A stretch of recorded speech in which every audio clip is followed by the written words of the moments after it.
आपको पता है ब्रह्मांड में ब्लैक होल्स के बाद न्यूट्रॉन स्टार ऐसे ऑब्जेक्ट्स हैं जिन पर एस्ट्रोनॉमर्स की नजर हर नई खोज के साथ लगी रहती है। ये दूसरे सबसे विचित्र ऑब्जेक्ट्स हैं जिनको लेकर वैज्ञानिक हमेशा उत्साहित रहते हैं। 16 जुलाई 2024 को रॉयल एस्ट्रोनॉमिकल सोसाइटी ने एक न्यूट्रॉन तारे से निकल रहे एक अजीब से गार्डन स्प्रिंकल जेट्स की फर्स्ट इमेजेस को रिलीज किया था। इस इमेज को अगर आप ध्यान से देखें तो इस संरचना का आकार एस जैसा है जो इन जेट्स के दिशा बदलने के कारण बना है, जो तारे के चारों ओर गर्म गैस की डिस्क के झटकों से पैदा होता है। ये झटके एक प्रोसेस के कारण होते हैं जिसे प्रिसेशन कहा जाता है। प्रिसेशन यानी किसी रोटेटिंग बॉडी के रोटेशनल एक्सिस के ओरिएंटेशन में बदलाव आते रहना। खगोलविदों ने इससे पहले ब्लैक होल्स के चारों ओर इस प्रिसेशन को देखा था, लेकिन न्यूट्रॉन तारों के इर्द गिर्द कभी भी नहीं।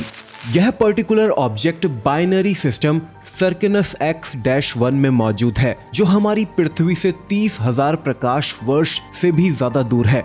यह एक विशाल सुपर जायंट तारे के कोर से बना था जब वह सुपरनोवा हुआ था। जैसे कि न्यूट्रॉन तारे बनते ही हैं, और न्यूट्रॉन तारे कितने डेंस होते हैं इसका अंदाजा आप ऐसे लगाओ कि इन तारों के सिर्फ एक चम्मच मटेरियल का वजन माउंट एवरेस्ट के बराबर तक हो सकता है। खास बात यह है कि सर्किनस X-1 सबसे युवा एक्सरे बाइनरी सिस्टम है। इस न्यूट्रॉन तारे की उम्र 4600 वर्ष से भी कम है। बाइनरी सिस्टम में दो तारे होते हैं जो गुरुत्वाकर्षण द्वारा एक दूसरे से जुड़े होते हैं। सर्किनस X-1 के मामले में इनमें से एक तो न्यूट्रॉन तारा है और दूसरा एक बड़ा तारा है। न्यूट्रॉन स्टार्स और ब्लैक होल्स दोनों ही कॉस्मोलॉजिकल मॉन्स्टर्स होते हैं। ये तब बनते हैं जब ब्रह्मांड के सबसे बड़े तारे मरकर अपने खुद के गुरुत्वाकर्षण के चलते ढह जाते हैं।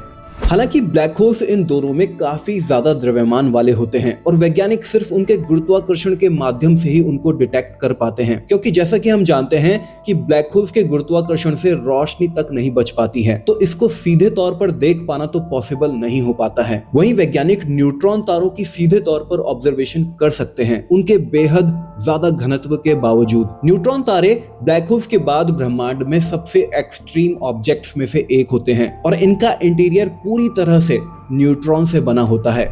यूनिवर्सिटी ऑफ ऑक्सफोर्ड की टीम ने मीरकैट, एक रेडियो टेलीस्कोप जो दक्षिण अफ्रीका में मौजूद है, इसका उपयोग करके न्यूट्रॉन तारे से निकल रहे इन जेट्स को देखा। रेडियो टेलीस्कोप ने सर्किनस X-1 की सबसे डिटेल्ड हाई रेजोल्यूशन इमेजेस बनाई हैं। ये पिक्चर्स जो जुलाई 2024 की नेशनल एस्ट्रोनॉमी मीटिंग में यूनिवर्सिटी ऑफ हल में प्रेजेंट की गई, न्यूट्रॉन तारे से निकल रहे एस आकार के जेट्स की फर्स्ट एवर इमेज को शामिल करती हैं। ये एक महत्वपूर्ण उपलब्धि है जो इस एस्ट्रोनॉमिकल फिनोमिनन के पीछे की एक्सट्रीम फिजिक्स को समझने में मदद कर सकती है। लीड रिसर्चर फ्रेजर कीवी का कहना है कि SS-433 नामक एक और सिस्टम मौजूद है जिसे भी एस आकार के जेट्स के लिए जाना जाता है, लेकिन हालिया नतीजे सुझाव देते हैं कि वह ऑब्जेक्ट एक ब्लैक होल है। यह इमेज पहली बार है जब हमने एक कन्फर्म्ड न्यूट्रॉन तारे से इन प्रोसेसिंग जेट्स के मजबूत सबूत देखे हैं। ये सबूत रेडियो इमिटिंग प्लाज्मा के सिमेट्रिक एस शेप और तेजी से फैलती शॉक वेव्स से आते हैं, जो केवल जेट्स के दिशा बदलने से पैदा हो सकती हैं। इससे जेट्स लॉन्च करने की एक्सट्रीम फिजिक्स के बारे में जरूरी जानकारी मिलेगी जो आज भी पूरी तरह से समझी नहीं गई है। न्यूट्रॉन तारे की जो ह्यूज डेंसिटी होती है वो एक मजबूत गुरुत्वाकर्षण बल बनाती है जो इसके साथ ही तारे से गैस को हटा देती है। फिर यह गर्म गैस एक डिस्क बनाती है जो न्यूट्रॉन तारे की सतह की ओर घूमती है। इस प्रोसेस को एक्रेशन कहा जाता है, जो प्रति सेकंड विशाल मात्रा में ऊर्जा पैदा करती है, 10 लाख सूर्यों से भी ज्यादा शक्ति के साथ। इस ऊर्जा का कुछ हिस्सा जेट्स या नैरो बीम्स को ताकत प्रदान करता है जो बाइनरी सिस्टम से निकलती है और करीबन स्पीड ऑफ लाइट के करीब ट्रैवल करती है। मीरकैट टेलीस्कोप में हालिया अपग्रेड्स ने एक्सीलेंट सेंसिटिविटी और हायर रेजोल्यूशन इमेजेस प्रोवाइड की हैं।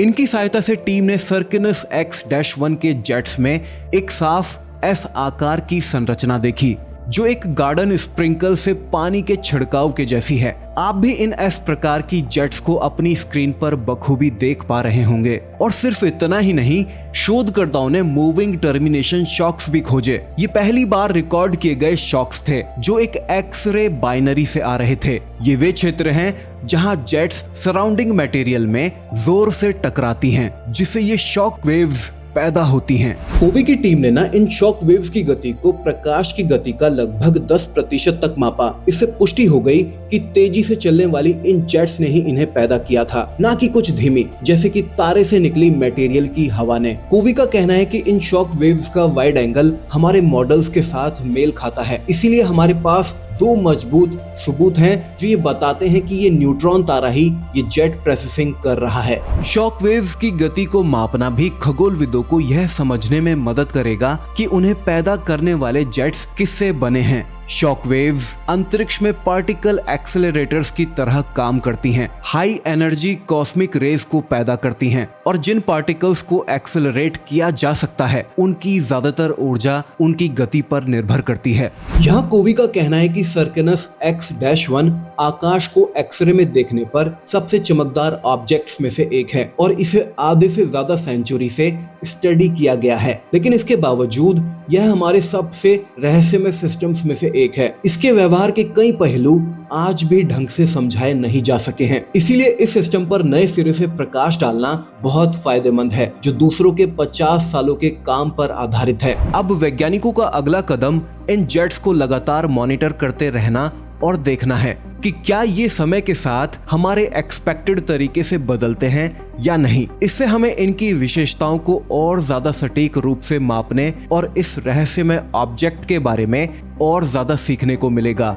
इस सिस्टम पर अब जो भी फर्दर अपडेट्स आएंगी वो तो मैं आपको बताता रहूंगा, लेकिन फिलहाल अब आप इस वीडियो को देखिए जिसमें मैंने बात की है एक ऐसे ब्लैक होल के बारे में जो इतनी पावरफुल जेट्स को छोड़ रहा है, जिससे इसकी जो जेट्स हैं ये कॉस्मिक वॉइड तक पहुंच रही हैं और इसे बना रही हैं ब्रह्मांड के सबसे बड़े स्ट्रक्चर्स में से एक। इस ब्लैक होल के बारे में भी जानकर आपको बहुत मजा आएगा। तो अगर आपने ये वीडियो नहीं देखा है तो अब आप इसे देख सकते हैं। यहाँ कार्ड पर आपको कहीं पे इसका लिंक मिल जाएगा। इसका लिंक मैंने आपको नीचे डिस्क्रिप्शन में भी दे रखा है और अभी एंड स्क्रीन पर भी आ जाएगा, तो आप इसे क्लिक कीजिएगा और इस पर भी अपनी राय रखिएगा नीचे कॉमेंट सेक्शन में। फिलहाल इस वीडियो में इतना ही। अगर आपको ये वीडियो पसंद आया तो क्या करना है, आपको लाइक करना है और चैनल को सब्सक्राइब कर लेना है, क्योंकि अब हमारे पास सिर्फ यही चैनल है। चलिए मैं मिलता हूँ अब आपसे एक नई वीडियो में, तब तक के लिए ख्याल रखिएगा अपना। बाय गाइस, टेक केयर, जय हिंद।